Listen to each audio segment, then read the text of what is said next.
Ein herrlich ruhiger Morgen. Das Wetter ist top.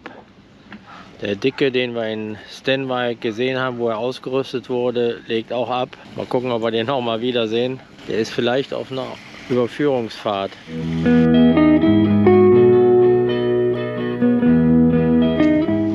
So, heute gibt es mal ein Video, wo auch Jürgen und Marina mal selber zu sehen sind. Die Boote werden so langsam losgemacht. Zumindest die beiden Boote, die weiterfahren. Und zwar sind das die Boote on Tour mit ihrer schönen Brom 41 und auch Frank und Claudia mit ihrer 42er Galion. Gerade noch Absprache zwischen dem Skipper und dem ersten Offizier, wer welche Leinen wie belegt. Motoren laufen schon, kriegen auch eine kurze Warmlaufphase, bevor es dann gleich wirklich losgeht. Tschö. Jo. Jetzt! Macht es gut! Wir fahren auch gleich los, wir trinken den Kaffee unterwegs. Genau. Macht er richtig. Kannst schon durch, schon vorbei. Ja, schönen Urlaub. Danke! Kommt auch wieder gut in die Klinkern. Und jetzt geht es wieder Richtung Jore. Wir verlassen jetzt das kleine, nette Städtchen Urk. Wir fahren hier immer sehr gerne hin. Da hinten sieht man schon die vielen Windräder. In die Richtung geht es auch nach Lemmer. Das Eiselmeer ist schön glatt. Hier kann man verlassen. Unser Ziel ist jetzt Jore. Die Fahrrinne hier können wir ignorieren. Wir brauchen nicht bis zur Roten Tonne fahren. Wir müssen nur sehen, dass wir uns außerhalb der Flachwassertonnen halten. Das ist alles tief genug. Können wir ein kleines bisschen abkürzen. Ja, links die Segler fahren alle in der Fahrrinne und wir schauen hier, dass wir uns außerhalb der Flachwassertonnen bewegen. Das reicht. Vorne am Ende der Flachwassertonnen treffen wir alle wieder. Es ist zwar heute Morgen nicht Spiegel, aber trotzdem glatt. Ein wunderbares Wetter zur Überfahrt nach Lemmer.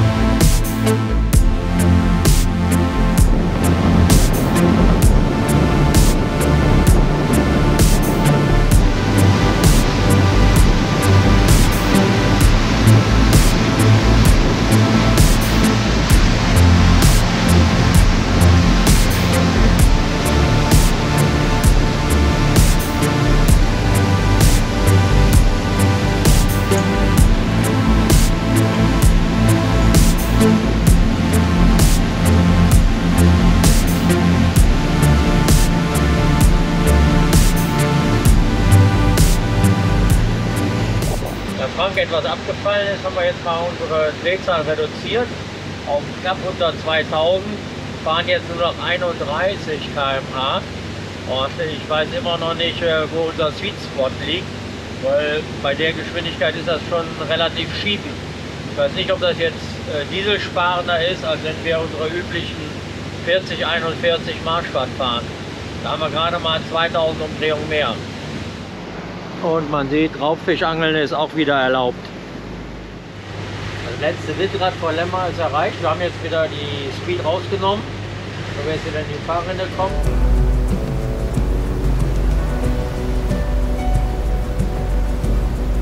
Hier sind jede Menge Segler unterwegs. Wir haben ja so ein Segelwochenende hier in Lemmer und da wollen wir natürlich niemanden behindern. In der Bucht von Lemmer sehe ich schon ganz viele Segler. In Lemmer ist eine Segelregatta heute, beziehungsweise das ganze Wochenende. Und das ist natürlich für uns Sportbootfahrer nicht so einfach. Man muss wirklich darauf achten, weil unter Segel haben die immer Vorfahrt. Das ist der Grund, warum Lemmer so voll ist.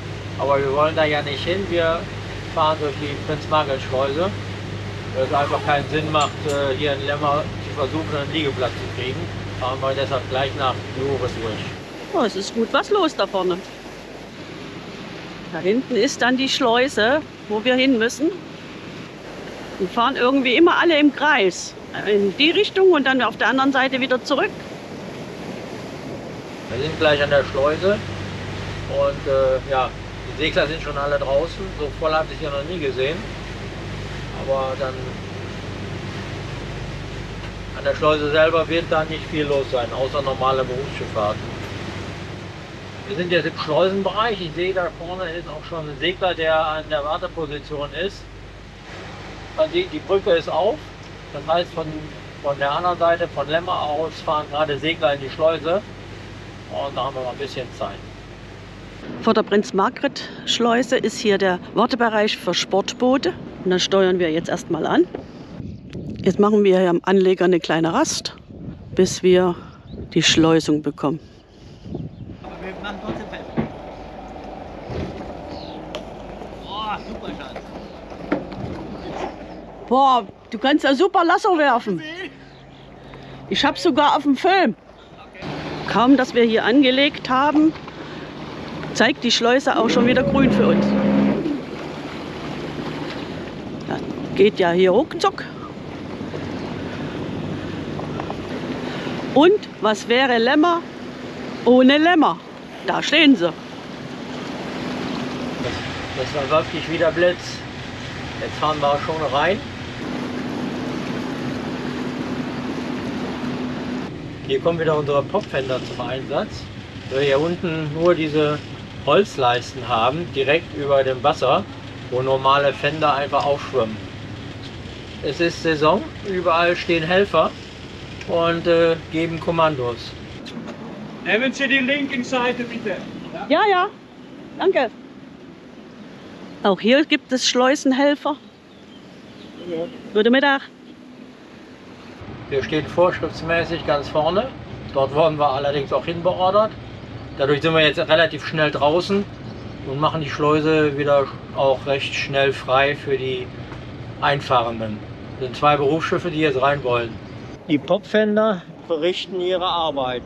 Dadurch, dass sie ins Wasser eintauchen, schwimmen sie nicht auf und nutzen tatsächlich was. Raus geht schon einiges. Es stehen schon wieder jede Menge Segler in der Warteposition und 2 Frachter auch, die dort kommen. Wir stehen genau vor dem Tor und dann können wir auch gleich als erstes raus, weil sie für uns die Brücke nicht öffnen müssen.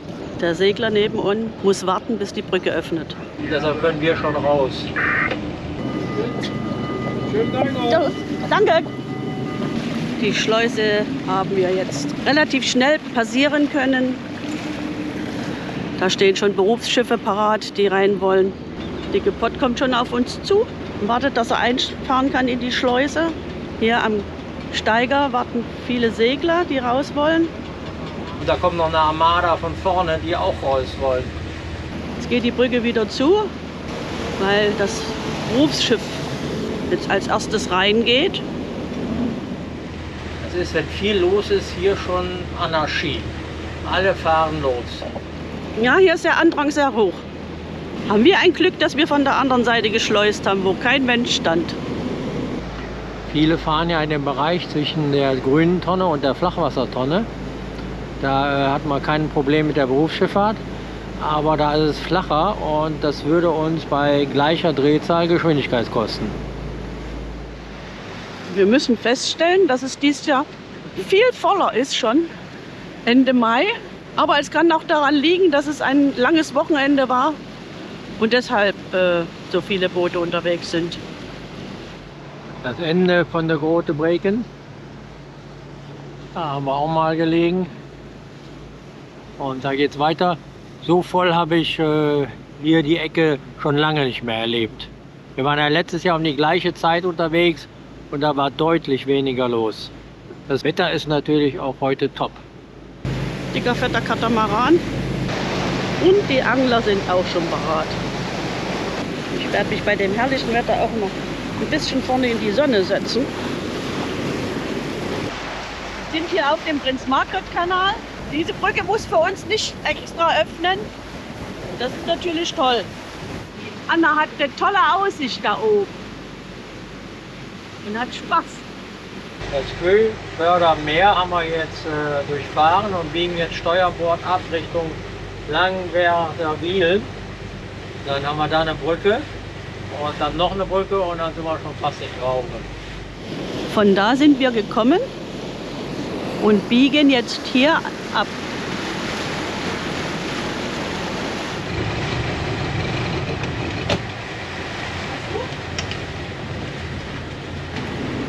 Was machst du? Das ist zu flach. Ja. Naja, der Frank hat das festgestellt und fährt um die Tonne, weil es ist hier sehr flach an der Stelle gewesen. Lieber Gott, was ist denn hier? Wasch aber. Ah, die Brücke wahrscheinlich gerade auf. Alter, es ist wirklich schon auch gut viel Gegenverkehr hier. War bestimmt gerade die Brücke auf. Ach, was da noch alles kommt. Eine Menge los hier. Ganz Niederlande ist auf den Beinen. Auch hier die Liegeplätze sind gut belegt. Kurz vor der Brücke müssen wir ein bisschen warten. Aber die zeigt uns auch schon rot-grün und wird wahrscheinlich jeden Moment öffnen. Schwuppdiwupp, die Brücke ist offen und wir fahren direkt durch. Heute ist die Angelsaison eröffnet worden, der letzte Samstag im Mai.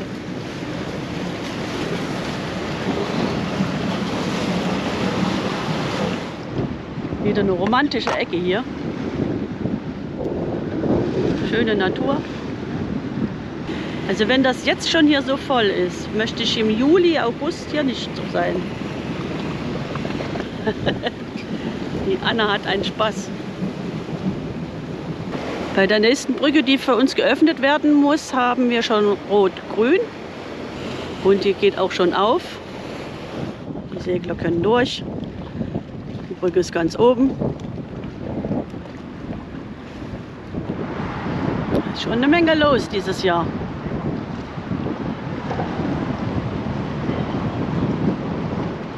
Und hinter uns sind auch noch ganz viele.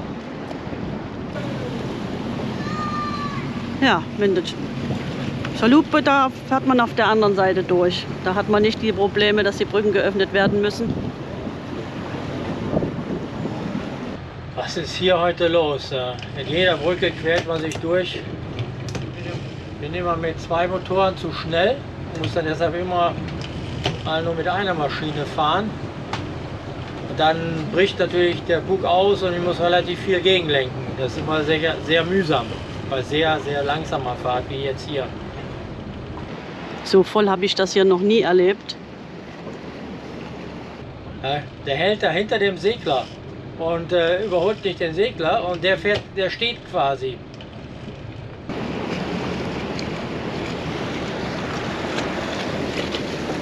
Und jetzt haben die immer noch rot. Die Brücke geht zu. Alter Schwede. Was ist hier los, wenn denn Ferienzeit ist? Auch da sind die Wassergrasplätze alle voll.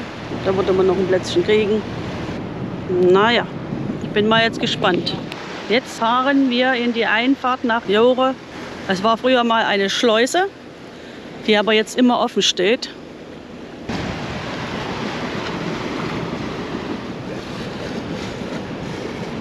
Ganz viele Gänsefamilien, genau. Da drüben sind auch ganz viele. Die wohnen da aber auch ganz nett. Die sitzen wie die Hühner auf der Stange da oben. Die Hühner auf der Stange. Wir nähern uns langsam unserem Ziel. Da hinten kann man schon den Hafen sehen. Schauen wir mal, ob wir da noch ein hübsches, nettes Plätzchen bekommen. Hier sind auch wieder Bootsgaragen.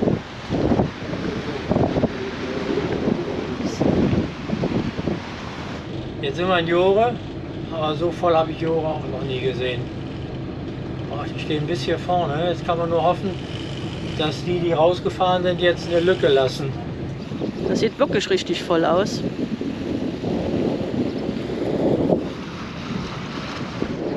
Da bin ich jetzt mal ganz doll gespannt, ob wir überhaupt Platz kriegen. Die gehen da an die Karte. Da vorne fährt noch was raus.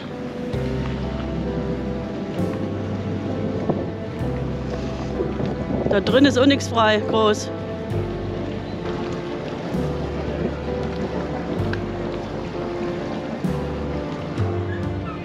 Fahrt ihr weg oder habt ihr nichts gefunden?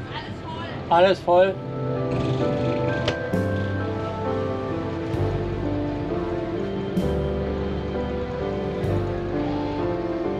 Aber hier haben wir mit voller hier hinten. Da vorne nicht. klapp mal die Leiter vorne aus. Du musst eventuell über die Leiter raus. Okay, super. Ja, mit Mühe haben wir hier so einen Platz gekriegt. Das ist so ein Doppelplatz, den wir jetzt belegen. Aber Hauptsache wir stehen. Jore ist total voll. Und Frank und Claudia haben da drüben einen Platz gekriegt. Alles in der Nähe. Und wir sind auf der richtigen Seite für die Sanitäranlagen und Hafenmeister.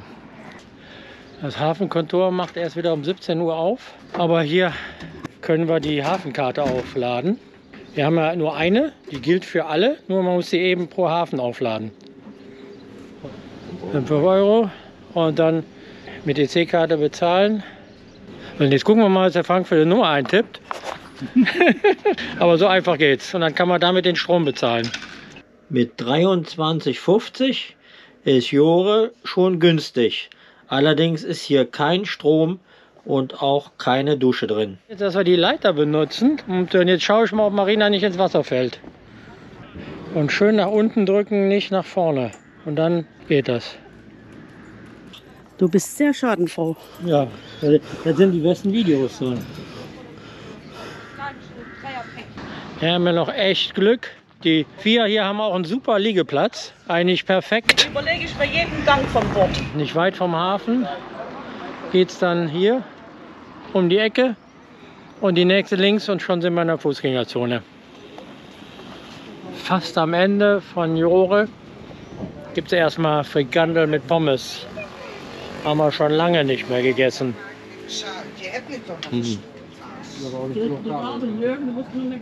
Was heißt Gabel? Fork. In der Eisfabrik gibt es auch noch ein leckeres Eis. Das ist immer hier sehr schön. Und schmeckt's? Lecker. Ganz lecker. Da hinten im Hafen liegen wir und direkt danach geht es hier in einen wunderschönen Park. Wunderschöner Park. Auch direkt daneben ein Campingplatz, auch rappelvoll. Und dann geht es hier auch schon wieder zurück zum Hafen. Sind wir gleich auch am Hafenmeisterbüro. Dusche kostet extra. Ah ja, hier Dusche kostet 50 Cent. Gucken wir doch mal, was man dafür kriegt. Sieht alles relativ modern aus, aber ausreichend. Die Duschen waren allgemeiner Standard, nicht runtergerödelt, sahen ziemlich modern aus. Der Duschvorgang war nicht allzu lang, aber ausreichend. Links und rechts haben sich alle beschwert, dass es zu heiß ist, auch Marina. Allerdings bei mir war es okay. Wenn die rote Lampe ausgeht, sollte man allerdings den Duschvorgang beenden, weil dann gleich das Wasser aufhört. Oder man hat einen weitgehend 50er dabei. Ja. Für die Herrschaften ein wenig prickelndes Getränk. Lasst es euch schmecken. Leckeren Champagner. Ja. Auf der Fly. Mit voll Rundumsicht hier über Jure. Genau. Prost. Zum Wohl. Prost. Prost. Zum Wohl. Zum Wohl. Genug geklärt. Herrlich. Unser Lieblingslokal in Jure ist der Wok Ming. Da kannst du für einen Festpreis essen und trinken. Und je mehr man trinkt, umso günstiger wird das Essen. Auch für die Kinder wird was getan. Und wir gehen dann mal. Hallo. Ja, YouTube. Hier gibt es jede Menge Getränke. Und auf der Seite gibt es Wein und Bier. Hier ist das Vorspeisenbuffet mit Sushi, Sashimi, Lachs und dann jede Menge leckerer, hochwertiger Vorspeisen und Salate. Schunkelbrunnen, schöner Nachtisch, Sahne und Eis. So, gibt es fertige Sachen. Das hier aussah nicht so groß. Und dann kann man hier wocken. Und auf der Seite. Dann gibt es das Ding. Nach leckerem Essen sind wir jetzt fast durch und jetzt gleich wieder zurück zum Boot. Was soll man sagen? Wie immer perfekt, lecker, Preis-Leistung super, klare Empfehlung für Jore. Hier am Anfang von Jore kann man wirklich noch schön sitzen. Es war jetzt auch nicht mehr so viel los um 10 Uhr, aber wirklich eine romantische, schöne Stadt. Hier liegt jetzt auch noch mehr voll mit dicken Booten. Die Tagesausflüge sind alle weg. Sonntagmittag ist Jore wie ausgestorben. Die Geschäfte haben alle zu. Es ist also keine Tourismus-Einkaufsstraße. Aber die Lebensmittelläden haben interessanterweise auf. Und wir suchen uns jetzt was zum späten Frühstück. Ja, wir haben uns dann für den zweiten Laden hier am Ortseingang entschieden für Mittag. Weil hier ist die Sonne und hier kann man bequem sitzen. Unser erster Lunch im Urlaub. Oizmaker, Kroket und ich habe Salat und mit Pommes sogar dabei. Das Essen im Bistro Fred war auch gut. Wir waren die Ersten, machen um 12 Uhr auf und der Laden ist rappelvoll. Und nebenan und auch auf der anderen Seite ist alles leer. Jetzt wollen wir doch auch mal mit der Fähre fahren. Die muss man benutzen, wenn man auf der anderen Seite liegt. Und Knopf festhalten und da kommt sie auch schon. Eine Elektrofähre, wie es aussieht. Ich sehe jedenfalls kein Kabel. Wenn man den Knopf nicht festhält, dann bleibt es jetzt mitten im Wasser stehen. Tatsächlich. Dann kann man ja die ganze Spur hier blockieren. Bom. Es geht auf die Fähre. Der Knopf und es geht los. Und jetzt gleich da drüben geht die Fähre kaputt und wir müssen ringsrum laufen. Ja, das wäre jetzt ein Ding.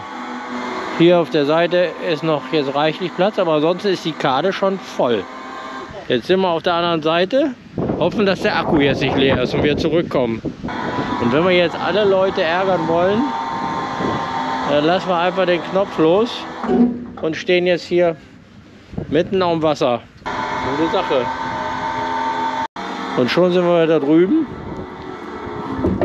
Bom. Die war letztes Mal nicht in Betrieb, wo wir hier waren. Ja, perfekt. Wir haben noch einen Tag verlängert. Man sieht hier, die Kade ist voll, aber das Hafenbecken ist jetzt wirklich leer. Das Einzige, was man wirklich hört hier und was nicht so schön ist, sind die Krähen. Und wir gehen jetzt da hinten in die Orangerie essen. Direkt am Hafen, sehr schönes Restaurant. Da müssen wir nicht mehr in die Stadt laufen. Man sieht sehr schön, wie entspannt und ruhig das jetzt ist, im Gegensatz zum dem Tag, wo wir gekommen sind. Die Orangerie für draußen zu sitzen ist leider zu kalt, schade. Aber drinnen ist durch das Glasdach wirklich schön warm. Und hier geht's rein. Und das ist wie im Palmengarten sitzen. Wir haben einen schönen Tisch wieder mit Kugelbiffsteak. Und da kommt schon der Burger. Pommes. Und ein Gamba-Burger, mal was ganz anderes. Ja. Na, dann lassen wir es uns jetzt schmecken. Genau. Und wir lassen den Abend wieder ausklingen bei schönem Sonnenuntergang. Das war Jore. 2 Tage Jore haben wir jetzt gemacht. Wir haben da einen Tag verlängert. Waren gestern Abend noch in der Orangerie essen. Da muss ich sagen, war es auch sehr gut. Das Essen hat geschmeckt und von den Preisen her ist das angemessen, nicht großartig erhöht. Also Preis-Leistung sehr gut. Ansonsten leert sich der Hafen merklich am Montag. Es gibt auch an der Kade wieder reichlich Plätze. Also Jore kann man jederzeit empfehlen. Schöner Ort, wirklich schnuckeliger Hafen, alles perfekt hier.